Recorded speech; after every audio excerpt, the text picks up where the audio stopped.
أهلا بيكم في قناة ساندويتش إنجليزي، القناة اللي هتخليك تتكلم بطلاقة. إحنا بناخدك من البداية للاحتراف، بنخليك تتعلم كل الجمل الجاهزة اللي ممكن تقولها في حياتك وفي كل المواضيع. ومش موضوع واحد ولا حلقة ولا 2، لأ، إحنا بنقسم الموضوع على كذا حلقة عشان ناخدك فيه من البداية للاحتراف.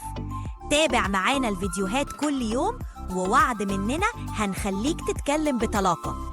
جرب وشوف بنفسك، وما تنساش تعمل لايك وسبسكرايب عشان يوصلك كل جديد. النهاردة هنكمل حلقتنا عن التعامل في الفندق.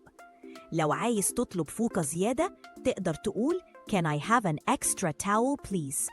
التعبير ده بسيط. كلمة Can I have معناها ممكن آخد أو هل ممكن أحصل على. أما extra towel فمعناها فوطة إضافية. في الآخر بنقول please عشان نبقى بنطلب بطريقة مؤدبة. ده الأسلوب اللي بنستخدمه لما نطلب حاجة زيادة من غير ما نكون بنلزم اللي قدامنا. في طرق تانية ممكن نستخدمها برضو. مثلا ممكن نقول I need an additional towel، وهنا كلمة I need معناها أنا محتاج، و-additional يعني إضافية، فبنقول أنا محتاج فوطة إضافية. دي طريقة توضح إنك فعلا محتاج الحاجة دي. وفي كمان طريقة تالتة وهي could you send me another towel. هنا could you معناها هل ممكن ترسل ليا، و-another towel يعني فوطة أخرى. دي لطيفة جدا وبتوضح إنك بتطلب الطلب بشكل مهذب ومستني من اللي قدامك إنه يساعدك. كل الطرق دي صحيحة، والاختيار بينهم بيعتمد على الموقف والدرجة اللي عايز تتكلم بيها. المهم تكون دايما مؤدب في الطلبات، وده اللي بيفرق في التعامل في الفندق. The air conditioning isn't working. الجملة فو معناها التكييف مش شغال. التركيب هنا بسيط. احنا بنبتدي ب the air conditioning اللي هي التكييف، وبعدين بنقول isn't working يعني مش شغال. التركيبة دي مفيدة لما تكون في مشكلة في التكييف وعايز تبلغ موظف الفندق. البديل الأول هو there is something wrong with the AC. هنا بنقول there is something wrong يعني في حاجة غلط، with the AC يعني في التكييف. دي طريقة تانية للتعبير عن نفس المشكلة لكن بشكل عام أكتر. البديل التاني هو the AC is broken. هنا التركيب أبسط. the AC برضو تعني التكييف، وبروكن يعني معطل. بنستخدمها لما العطل يكون واضح جدا. الجملة اللي بعدها is there room service معناها هل في خدمة الغرف. التركيبة هنا بتبدأ ب is there يعني هل يوجد، وبعدين room service اللي هي خدمة الغرف. بنستخدم السؤال ده لما عايزين نتأكد إذا كانت الخدمة متوفرة ولا لأ. البديل الأول هو do you offer room service. هنا بنسأل بشكل مباشر do you offer يعني هل بتقدمه، وroom service يعني خدمة الغرف. دي طريقة لطيفة للسؤال. البديل الثاني هو can I order food to my room. هنا بنستخدم can I order يعني هل ممكن أطلب، و-food to my room يعني أكل للغرفة. دي بنستخدمها لو عايز تطلب أكل للغرفة بدل ما تنزل المطعم. الجملة اللي بعدها can I pay by card معناها ممكن أدفع بالبطاقة. التركيب هنا هو can I pay يعني هل ممكن أدفع، وبعدين by card يعني بالبطاقة. بنستخدمها لما عايزين نعرف إذا الدفع بالبطاقة مقبول ولا لأ. البديل الأول هو do you accept credit cards. هنا بنسأل do you accept يعني هل بتقبله، وcredit cards اللي هي البطاقات الائتمانية. البديل الثاني هو can I use my card for payment. هنا بنقول can I use يعني هل ممكن أستخدم، وmy card يعني بطاقتي، وfor payment يعني للدفع. دي طريقة تانية ولطيفة للسؤال عن الدفع بالبطاقة. الجملة اللي بعدها how much is the room per night يعني كام سعر الغرفة في الليلة. التركيب عندنا كالتالي how much يعني قد إيه أو كام، وبعدين is the room يعني الغرفة كام، وper night معناها في الليلة. الجملة دي بنستخدمها لما بنسأل عن سعر الغرفة لكل ليلة إقامة. البديل الأول هو what's the nightly rate. هنا what's اختصار ل what is يعني ما هو، ونightly rate يعني السعر الليلي. بنستخدم التعبير ده لنفس الغرض بس بطريقة مختلفة. البديل التاني هو how much does it cost per night. هنا عندنا how much برضو معناها قد إيه أو كام، و does it cost يعني بيكلف، و per night يعني في الليلة. نفس المعنى لكن بصياغة مختلفة شوية. لما بنسأل عن السعر نقدر نستخدم أي واحدة من الثلاث جمل دول. قول لهم بيدوا نفس المعنى، لكن ممكن نختار اللي نرتاح في استخدامه حسب الموقف أو أسلوبنا. الجملة اللي بعدها I'd like a room with a sea view، معناها أنا عايز غرفة تطل على البحر. التركيب هنا I'd like يعني أنا أود أو أنا عايز، و a room with يعني يرفى بها، و sea view يعني إطلالة على البحر. بنستخدم الجملة دي لما بنطلب غرفة يكون فيها منظر البحر.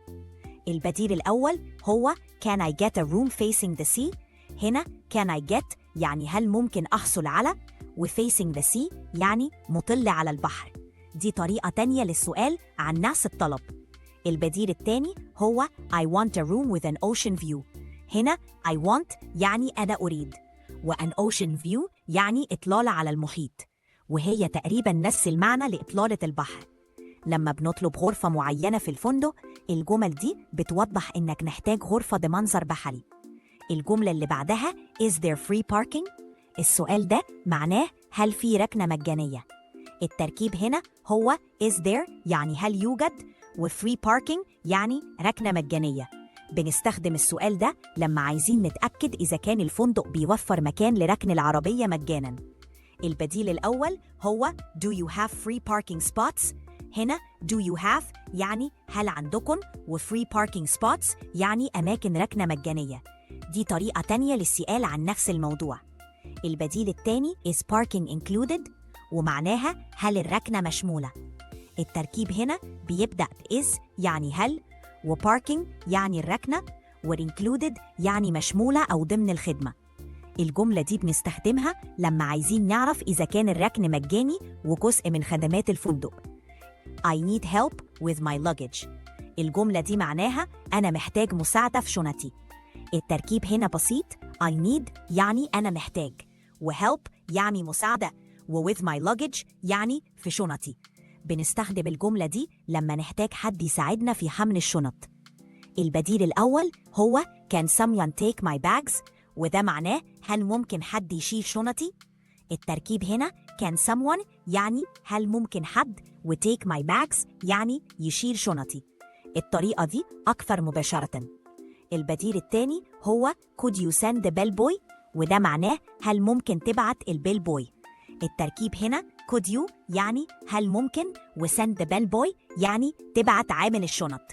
دي طريقة مهذبة وحلوة لو عايز تطلب عامل الشنط يساعدك. الجملة اللي بعدها What is the Wi-Fi password؟ ودي معناها إيه كلمة سر الواي فاي. التركيب هنا What is يعني ما هي، و the Wi-Fi password يعني كلمة سر الواي فاي.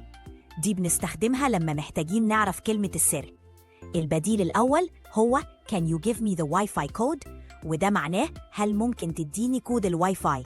التركيب هنا Can you give me يعني هل ممكن تديني، و the Wi-Fi code يعني كود الواي فاي. دي طريقة تانية لنفس الطلب. البديل التاني هو I need the internet password، وده معناه أنا محتاج كلمة سر الإنترنت.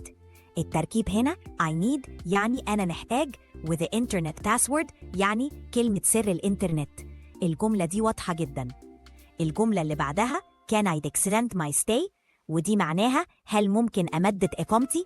التركيب هنا Can I يعني هل ممكن أنا، و extend my stay يعني أمدد إقامتي. بنستخدمها لما عايزين نقعد فترة أطول. البديل الأول هو I'd like to stay a bit longer، وده معناه أنا حابب أقعد شوية زيادة. التركيب هنا I'd like يعني أنا حابب، و to stay a bit longer يعني أقعد فترة أطول. دي طريقة تانية بس بنفس المعنى. البديل التاني هو Can I book extra nights؟ وده معناه هل ممكن أحجز ليالي إضافية. التركيب هنا Can I book يعني هل ممكن أحجز، و extra nights يعني ليالي إضافية. دي طريقة واضحة جدا. كل الجمل دي بنستخدمها حسب الموقف، وكل واحدة ليها طريقة مهذبة وودودة للتعامل مع موظف الفندق.